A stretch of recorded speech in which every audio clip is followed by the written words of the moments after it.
Yujiro Hanma is teleported into the Jujutsu Kaisen universe. What will happen when he learns about this new world filled with strong fighters and creatures like himself? How strong are the JJK characters? Who will he fight, and is he capable of defeating everyone that gets in his way? The ogre's journey will be broken down like this. I'll place him against various characters at different points in the story. For example, versus the Jujutsu High students around the start of the series, versus Alive Toji, him pulling up on the Shibuya incident arc, which will mostly include facing the Disaster Curses and Maharaga, and then concluding with the Culling Games for a fight against the strongest like Gojo, Yuta, Hikari, and revealing if he can really defeat the strongest of all, Sukuna. To begin, I need to address this. Will the ogre be able to get access to cursed energy, and what about heavenly restriction? So as you'll see soon, he won't really need cursed energy for most of the video, and a lot of it when it comes to Jujutsu Kaisen connects to being born with it innately, particularly when talking about the character's cursed techniques. Likewise with heavenly restriction, it's more so the trade-off of not having cursed energy in this world, getting a massive gain to your physical stats, and not really being affected by key cursed energy abilities. Yujiro already has those insane physical stats and skill to go along with it, so that won't really be a factor to his abilities. But later on in the video, I will go over Yujiro's potential curse technique, so I hope you enjoy until then. Upon first arriving in this new world, he's likely to be walking around the street with his strange aura going everywhere, getting random people's attention. He might walk into various gyms to beat up anyone inside, or even pull up on some politicians to get some information. Regardless, his goal of wanting to find the strongest remains, which will naturally result in him pulling up at Jujutsu High not long after arriving. This is where he'll end up facing the students, and honestly it will be a slaughter. It's likely the ogre will take some interest in their strange abilities, but stat wise he's on a different level. For instance, let's go over some basic Yujiro scaling. Dodging bullets at mass is not a problem, even for his son in the middle of the series. Some other speed showings include point blank against this dude with the arrow, being able to blitz any regular human, including covering this distance in an instant, being viewed as teleporting by everyone watching, which is reinstated in his Musashi fight, where they're fighting at the speed on screen now, which I'll be breaking down more so later on when needed. The ogre has also been stated to be capable of dodging point blank lightning, depicted as doing so in this panel, but if you guys didn't know, this didn't actually happen. It was just a moment where the Baki author was showing us what would occur in this situation if the ogre wanted to. Therefore, at the very least with all of this, Yujiro goes in the hypersonic range of speed, but likely much higher. So compared to the students at this time, he's faster to a pretty wild degree. I think most people watching today's video can agree with that, considering stuff we got back then, or even much later in the series, causing issues with speed scaling for the JJK universe, meaning the common phrase of "this isn't close" used on YouTube titles these days does indeed apply here. Likewise with other factors like raw power and skill with hand-to-hand combat, Yujiro's earthquake stopping showing that many of you know of is actually consistent in the series and is by no means an outlier. This is because his aura alone was able to shake an entire skyscraper. Oliver, who Yujiro scales above, slammed Doyle so hard people thought an earthquake was occurring. A similar thing as well when Baki faced the imagination version of his father, being hit by this imagination so hard we have this. Crazy stuff. In short, as soon as the ogre wants to, the students more so disappear, and when it comes to their AP, they don't really touch the ogre at this point. For example, I mentioned before how Yujiro most likely can dodge point blank lightning, but in the Baki series, he has demonstrated outright to tank lightning, and I'm not saying just a quick little blitz of lightning, one that looked more so like an attack by God, at least it was implied as such in the chapter itself. A bolt of lightning that hit Yujiro did no damage to him. The ogre just continued casually walking while it lingered on him for some time. Absolutely wild. So yeah, the massacre begins with the students. Therefore, let's move on to his next key matchup, Yujiro vs Toji. We now have a big increase of speed to go over. Toji likely scales to Maki, who as we know gets much stronger and faster in the culling games, being argued as reaching Toji's level at this point, or maybe even surpassing him. But for speed scaling, this is pretty consistent and does make sense for establishing Toji's level. However, does it reach Yujiro's tier? Not exactly. He has some lightning related feats to scale him with, but those don't really get him to the same range where Yujiro sits at. But let's imagine their speed is somewhat relative in this regard, or Yujiro just wants to test this unique human and not absolutely blitz him. With skill alone, the fight is more so still a stomp. For example, Yujiro, while not demonstrating it as often, has a mastery of martial arts above pretty much everyone in Baki. This includes him potentially knowing every martial art in this world, the ability to copy others if needed, which Baki can also do, demonstrated the ability to surpass the imagination martial arts used by his son, something already surpassing pretty much every degree of martial arts many would initially think about. Demonstrated the ability to exert his aura with attacks on top of all of that. You could say Toji with a weapon has some hacks and technically could be able to damage Yujiro with it, but the chance and likelihood of him being able to land an attack on the ogre is honestly pretty low. Even with the use of prep time, as a 13-year-old Baki was already breaking into the world of Ultra Instinct type of stuff, and Yujiro's before mentioned lightning statement connects to instinct as well. It's confirmed that the ogre is always on guard, and even shown that he can innately see the weakness or the damage anyone he lays eyes on already has. This can be wanked to an insane degree in combination with other statements, so Yujiro punching right through Toji with him not being able to do anything is my verdict for this clash. Bringing us to the Shibuya incident and for the ogre to face the disaster curses.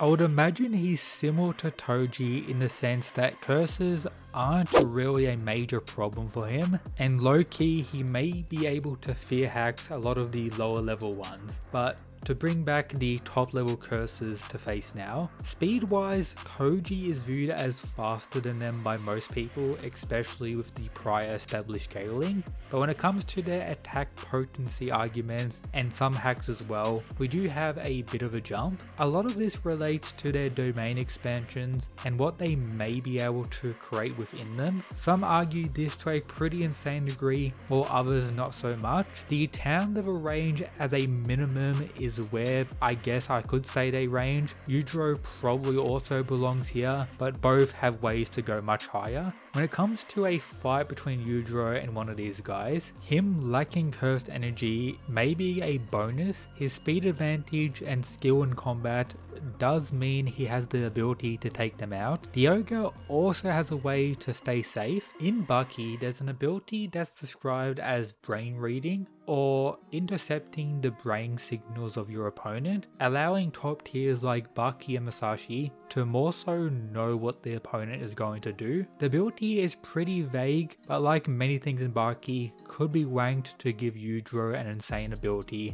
and naturally an advantage here.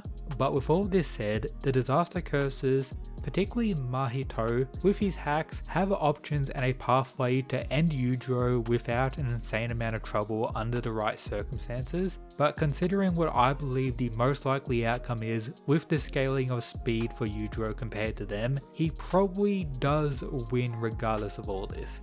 Bringing us to his next opponent in this arc, Mahoraga, with his insane adaptation abilities. This very well could be Yujiro's dream coming true, facing someone who will always be on his level and growing in power alongside him, to have the fight he's been looking for his entire life, which could technically mean adaptation wise Mahoraga could defeat the ogre. But if we take a full power bloodlusted Yujiro at the start, in that pathway he does win, therefore this fight more so depends on factors going into it. I could imagine the fight concluding with the ogre unleashing his demon back to amp himself before a full adaptation can occur to Yujiro's new power. For instance, Yujiro's original earthquake showing occurred before the main event of Baki, 5 years before to be exact. While casual and in base form, Then throughout the series, we have showings of the ogre getting stronger and being stated as someone who gets stronger every day multiple times. On top of that, he has access to the demon back, which is an amp to every stat, with some saying it could be a multiplier as well, so the ogre likely wins this fight in my opinion. Bringing us to the culling game section of the story and matchups against the top tiers. So this is where Jujutsu Kaisen scaling can really reach new levels, and honestly way above the ogre in some aspects. We have Yuki creating a black hole that a lot of people love to wank, the perfect spear, Gojo's infinity, and the world slash from Sukuna. Even if we use wanked up AP for Yujiro, like Sukune crushing coal into diamonds, Pickle surviving the meteor that killed the dinosaurs, Yuichiro surviving over 1,000 tons of ammunition on this small island, which included various bombings, and then the many statements of Yujiro being above nukes, which may include every nuclear weapon on Earth if you want to go down that path. An aspect of the ogre that's kinda backed up by the author in his official character profile. Even when forgetting about various translation issues, the context of some feats and statements, we still fall short in getting Yujiro's attack power to really the Jujutsu Kaisen top tier's wanked range. But speed is another thing altogether. If you want, you can wank this statement to be above light speed. You can use Bucky's claim that his jab is faster than light, that's supported by the narrator on the page as well, to get Yujiro above that level. Yes, there's way to discredit a lot of the crazy stuff like this when using the context and some other things, but considering the writing of Baki for Yujiro, you could argue it's a valid argument for his speed. You could even say a similar thing to discredit a lot of the stuff for Jujutsu Kaisen as well when getting to this point. For example, these characters being above light speed has argumentation, but ways to disprove it. And to go even further beyond, Baki features a moment where the concept of speed itself was surpassed, which is actually supported in the anime as well. So if we're giga wanking Yujiro, there's always a possibility. So my honest thoughts as a fan of both series is that more likely than not, Sukuna would and could defeat the ogre. Speed wise, you can put them in a similar range without going too crazy. But when it comes to abilities and potential attack potency, you have to give it to this demon. Therefore, Yujiro unfortunately does not solo JJK. He gets very close, and you could argue he does under the right circumstances. Additionally, like Jujutsu Kaisen, the Baki manga is still ongoing. Itagaki is dropping fire like Yujiro, viewing everyone as female, and now looking like this. So who knows what the ogre will do in the future of the story. We could even have that alien arc at this point. When it comes to the other top tiers, Yujiro may face some trouble with characters like Gojo, and I wouldn't be surprised if it's more so a stalemate, neither of them can defeat one another. Compared to someone like Hikari, Yuta, or even current Yuji, I would place my bets more so on the ogre. But again, these guys could be getting stronger to an insane degree in the future as well. However, before concluding, we have one more very important factor to go over. What if Yujiro had cursed energy in this world? That in combination with his ability to copy and somewhat adapt would definitely be deadly. Bro would be hitting the Black Flash combo on Sukuna and pretty much everyone else, and you could even get another way for him to win via a curse technique or a domain expansion. My theory is more so related to Yujiro unleashing something else demon related when it comes to getting cursed energy. This is because of his iconic demon back, his son's demon brain, and even Yujiro's demonic like skeleton. Or for considering how Yujiro is written, domain expansion, the strongest creature on Earth, anyone within his domain drops one place being weaker than the ogre, guaranteed. So regardless of who he faces, Yujiro becomes the strongest by default. If we gave Itagaki the opportunity to write something like this, that's how I think he would go for it. Probably Yujiro also walking through Gojo's infinity, the world slash maybe doing a little bit of damage like Masashi did here, nothing major though, and everyone else is getting destroyed. Via bear hugs of course, you know, that's how it is. But what do you guys think? Leave a comment down below. If you haven't already, check out the official partner of the channel, Gamerstarts, with a 10% discount code in the description. I hope you enjoy. Also, shout out to the members of the channel, the absolute mad lads. Thanks for supporting. You can get access to additional content and the ability to vote on the release of more videos like this.